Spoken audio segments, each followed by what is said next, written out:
As compras. Ele tenta pensar em algo para escrever,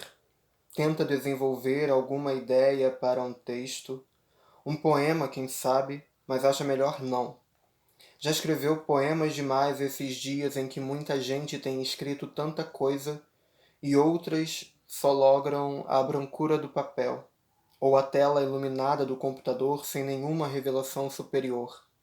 nenhuma inspiração salvadora. Chega a pensar em uma peça, talvez, só nunca conseguiu se ver como dramaturgo, apesar de uma ou outra aventura teatral nos anos escolares, ele sabe claramente que o que sempre quis escrever é prosa. Sempre quis ser escritor, visto e reconhecido assim, e acredita que neste momento é o melhor que pode fazer para evitar a ansiedade dos dias e a falta que sente de tudo o que antes incomodava. Ainda assim desconfia da qualidade dos contos que arrisca escrever e pensa em tudo o que pode escrever, o que gostaria de escrever, enquanto higieniza as mãos e o cabo do carrinho do mercado com álcool em gel 70%, preparando-se para percorrer os corredores do mercado, o rosto coberto por uma máscara de tecido improvisada, feita às pressas e comercializada por sua vizinha. Ele que sempre gostou de supermercados e estranhamente sempre enxergou esses locais com alguma felicidade ou regozijo por estar no meio de tantas embalagens, cores, sabores e aromas possíveis que o transportavam e ainda transportam para um lugar de paz. Ele se lembra que quando era pequeno costumava ir com seus pais às compras mensais e enquanto a mãe conferia a lista,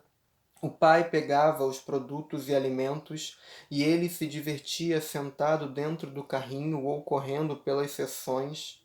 em busca de besteiras que o tirassem do tédio dos dias a menos em casa.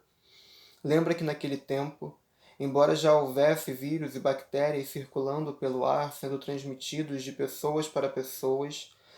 ninguém se preocupava com máscaras ou a higienização regular das mãos e das compras ao chegar em casa, e enquanto estaca em frente à prateleira de leite condensado, concorda com a fala da repórter que ouviu na TV antes de sair, para quem os brasileiros e as brasileiras têm muito o que aprender com os orientais, que sempre se valeram de máscaras como forma de proteção e de impedir a transmissão de gripes e resfriados. Uma forma de educação que precisamos adotar, ela disse, e ele repete isso mentalmente ao mesmo tempo em que busca na memória o que anotara na lista de compras e perdera antes de chegar ao mercado. Afinal, nunca foi cuidadoso como a mãe, mas sabe que precisa de uma boa quantidade de leite condensado e ao menos 2 latas de achocolatado para fazer brigadeiro e tentar suportar os dias de carência. Assim como pegar a promoção de cerveja para beber enquanto assiste aos filmes e lê os livros que sempre adiou, como o que o seu ex-namorado lhe deu no seu último aniversário e ele não teve coragem de ler nem de jogar fora por causa da linda declaração que ele deixou.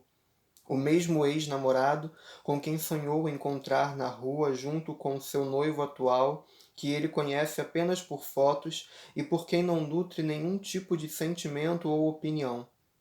O que ele sabe é que precisa ler aquele livro e que estranhamente não se incomodaria caso encontrasse com o ex, mesmo que ele estivesse com o outro. Sabe que seria bom um abraço, sabe que não existem mágoas ou coisas para resolver, e ele sente falta da amizade que havia entre os dois, muito mais agora, após a morte da mãe, 4 anos depois da morte do pai,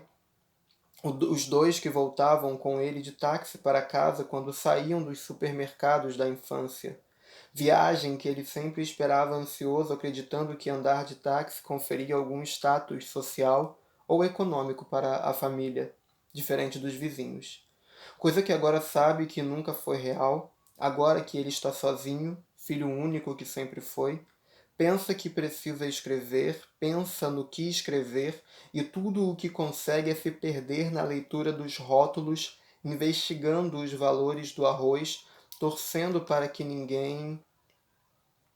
se aproxime menos de 2 metros dele, ele pensa em voltar o quanto antes para casa, lavar todos os produtos e tomar banho. Sabe que fará um ritual demorado, coisa que o perturba e cansa sempre que precisa ir às compras, antes mesmo de ir às compras, o que o confortava na infância e hoje o assusta. Sabe que os noticiários não mentem, ele sabe que depois que passar pelo corredor das carnes e solicitar seus quilos de bife e carne moída, deverá se encaminhar para o caixa, depois o carro, depois todo o processo de higienização, depois o vinho tinto cego que sempre compra, depois alguma leitura, depois a tentativa de escrever algo, embora nenhuma boa ideia tenha lhe surgido ainda, embora não tenha conseguido pensar em nada para escrever, é bastante claro para ele que precisa segurar a caneta e tentar uma e outra vez qualquer coisa no caderno